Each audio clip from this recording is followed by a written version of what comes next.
ነበርያ ነበረ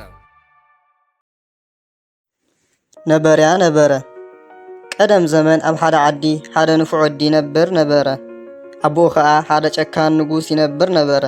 ሓንቲ መዓልቲ እቲ ንጉስ ነቲ ወዲ ጽባሕ ኣብ ሓንቲ በቕሊ ተወጢሕኻ ከለኻ ድማ ብእግርኻ እናኸድኻ ኣብ ኣዳራሸይ ምጻእ፣ ኣብ ርእሲ እዚ ድማ እናስሓቅኻ ከለኻ እናበኸኻ ክትመጽእ ይእዝዘካ ኣለኹ በሎ።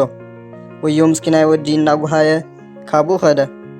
ነቲ ዝተቐበሎ ትእዛዝ ድማ ኣበርቲዑ ሓሰበሉ።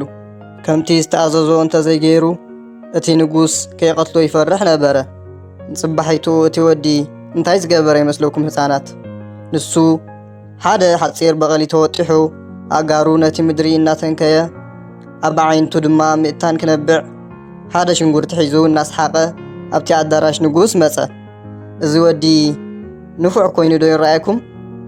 በሉ ላይክ ምግባር ኣይትረስዑ።